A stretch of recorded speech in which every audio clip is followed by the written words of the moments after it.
মূল্যস্ফীতির কথা সরকার অস্বীকার করছে না, কিন্তু এর কারণে মানুষের ঈদ আনন্দ ম্লান হবার কথা সত্য নয় বলে মন্তব্য করেছেন আওয়ামী লীগের সাধারণ সম্পাদক ওবায়দুল কাদের। ধানমন্ডিতে সংবাদ সম্মেলনে তিনি বলেন, প্রতিকূল পরিস্থিতি মোকাবেলার চেষ্টা করছে সরকার।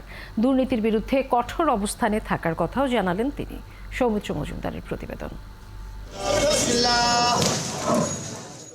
এবছর ঈদুল আজহায় প্রথম দিনেই সারা দেশে মোট ১,08,918টি গবাদি পশু কোরবানি হয়েছে। কোরবানি হওয়া পশুর এই সংখ্যা গেল বছরের চেয়ে ৩,৬৭,১০৬টি বা ৩.৭% বেশি।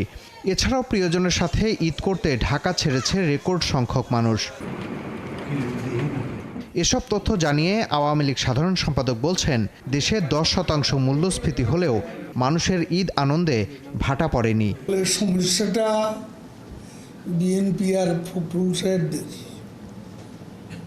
মানুষের সমস্যা, যেটা আমরা স্বীকার করি, তবে আমাদের আন্তরিকতা আছে, চেষ্টা আছে।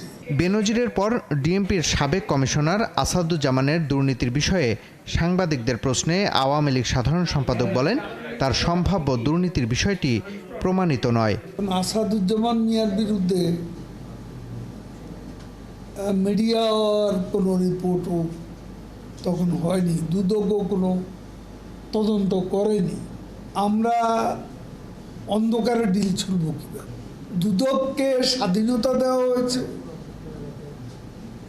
যে যত প্রভাবশালী কেউ দুর্নীতি করলে তদন্ত করা, মামলা করা, তাদের এটা নিরঙ্কুশ স্বাধীনতা রয়েছে। ঈদের দিনও সৌজন্যতা দেখানোর বদলে বিএনপি নেতারা আওয়ামী লীগকে আক্রমণ করে কথা বলেছেন বলে অভিযোগ করেন ওবায়দুল কাদের।